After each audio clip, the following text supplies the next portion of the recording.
I'm Rebecca Zak. I'm a middle school art teacher from Burlington, Ontario, and I completed a documentary called Raising Creativity, which looked into 7 different educational models and how each one nurtures creativity. If you haven't seen this documentary, there are links in the description. So this documentary inspired change in my own practice, and in this video I'd like to talk about some of the things that I do in my own mainstream classroom to help nurture creativity, as well as I'll talk about some of the limitations that I experience as well. First, I enact a classroom democratic agreement. This is a contract that I make between the students and I in September, at the beginning of the year. The purpose of it is really to distribute power amongst the members of the classroom, that is to say, democratically. Also to establish a sense of equity and agency. Anything can go in the democratic agreement so long as it adheres to 3 stipulations. First, it must allow for learning. Second, it must not interfere with anybody else. And third, it must be approved of by majority vote. Really, there's nothing that could go on the list that adheres to those stipulations that I couldn't back professionally. But it allows the students to feel like they have power in the classroom and to feel like their voice really counts and is heard. And this contract can be revisited, reimagined as many times as the students want throughout the year. For example, the students like to have a say in who they sit beside, and so as long as it doesn't interfere with their learning and it doesn't interfere with anybody else, that is something that stands in our classroom. Next, proposal-based projects. Something that teachers are taught to do when they're at the Faculty of Education is to implement backward design, which is to say that you start out with the outcome in mind and you work backwards in your plan so that students start here and they work up in sequence until they reach the outcome that you've defined for them. Something that I do a little bit differently is I construct my assignments more loosely than that so that we have a theme that we work with and then I allow students to define for themselves what their outcome is going to be. Whether they are interested in something artistic or they're interested in something written based or whatever it is, they are allowed to show me what they know in a way that suits them, that pleases them, that it will be engaging for them. It's not something that I'm rigidly making them toe the line with. Next, teach techniques, prompt imagination. This is similar to the proposal-based approach, but basically when I am teaching art, I have to teach techniques, proper technique for certain materials. What I try not to do is give students a really rigid framework for how they will demonstrate that technique. Instead, I like to prompt their imagination and see, now that they know how to do this technique, what are all the different ways that it could be used? How could you use, for example, the technique of shading? How could you use shading in science? How could you use shading in math? In any different subject, how could you just use it around the house? Next, art for art's sake. In my classroom, I like to create opportunities for students to make art in ways that have nothing to do with the curriculum per se. And there's no stipulations, there's no expectations, it's whatever they want to do. I have what we call the doodle board. This is their bulletin board where they can showcase anything, whatever they've done at home or in another class, wherever they have made art that they're proud of, that they want to bring in and put up on the wall for others to see. That is where it goes, and so this doodle board is changing all the time, garners a lot of interest, a lot of excitement. Another thing that I do is a mural club. It's just an extracurricular drop-in program that I facilitate where kids can come in and paint big murals, a little bits at a time, working together, that eventually at the end of the year will go up around the school that they can be proud of. It has nothing to do with having to do it. Kids just do it because they want to, and there's no mark attached, so it's just purely for the pure enjoyment of it. Fifth, frame and display. Children are sensitive to what adults value, there's no question about that. So I like to show them that I really value art myself in my own life.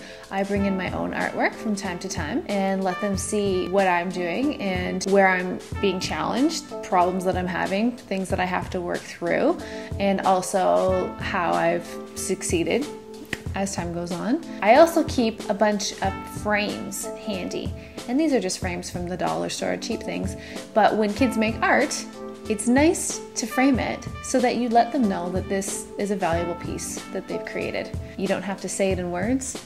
Putting it in a frame alone will do the job. Next, create a welcoming, hands-on environment. Art materials are messy, there's no question, but art materials are meant to be messed with and played with. So in my classroom, I leave the stuff out and I let kids walk around, pick it up, look at it, play with it, experiment with it, and I don't like to keep things shoved away in cupboards where it's sort of like teacher-only access. Eisner tells us that there's nothing in the head that wasn't first in the hands. Having art materials out and around, they're colorful, they're enticing, and I want kids to be enticed by the materials that we have available for them to use. Next, self-evaluations. Evaluations are problematic as is. In the art classroom, this is especially so. Art is so subjective. If students make art, they should be the ones to be able to say, this is what I've done well, and this is what I need to work on next. If it comes from them, then it's very meaningful. One way that I help students to articulate their thoughts on how they feel about their art is I set up a self-evaluation sheet where they just need to answer simple questions such as, what did I do well? What would I like to do differently next time? Is there anything that surprised them? And how would they rate their work? When you put it that way, students are able to answer those questions. When it comes to the final question, which is how do you rate your work, they've given a rationale for what they think. So then the mark is easy to come by. And it's a mark that they can justify, and it's a mark that makes sense to them. It's not a mark that is imposed on them without any meaning.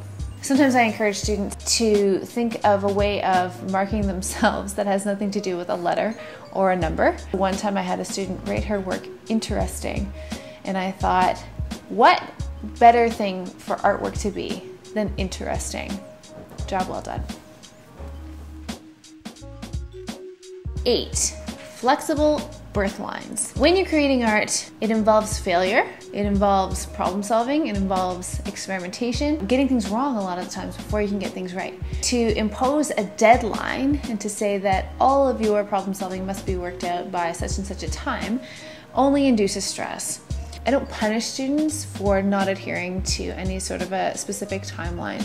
Instead, I like to think of when someone might finish a project as its birthday. So it's not a deadline, it's a birthline. It's when that piece of original artwork becomes alive and is birthed into the world. It's meant to be something positive, not something that they need to be scared of. And finally, minimize evaluation, maximize feedback. According to Csikszentmihalyi's flow theory, students will advance in their creativity if they're challenged appropriately. So this really has nothing to do with how they're marked. It has everything to do with what feedback they've been given along the way in order to keep improving.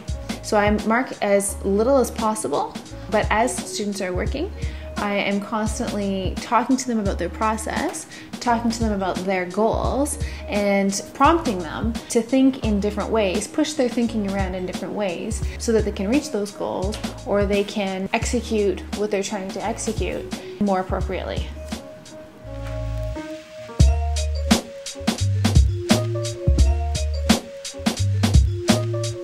Now, limitations. Regardless of what I'm doing in my classroom to help nurture creativity, there still remains a list of systemic hurdles that I cannot avoid because of the way the model is set up as is. So here is that list. I must cover ministry-developed curriculum. I must evaluate and report on student progress regularly. I occupy a position of power in the classroom as a teacher. I must comply with the student schedule and timetable. I must operate within a given budget. I must comply with board and ministry developed initiatives and mandates. I'm expected to operate as a team with colleagues that have varied pedagogical perspectives. And classroom learning doesn't provide context for the learner.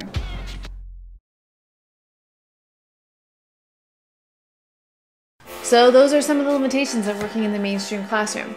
But there's always room for change. These are some of the ideas that I've been working with in my own classroom, and I'd love to hear some of the ideas that you have too. You can post them below, check out the documentary if you haven't already, and thank you for watching.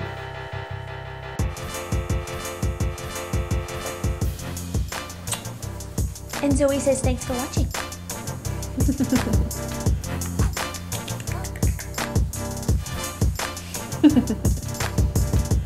Right? Thanks for watching our documentary. Appreciate it.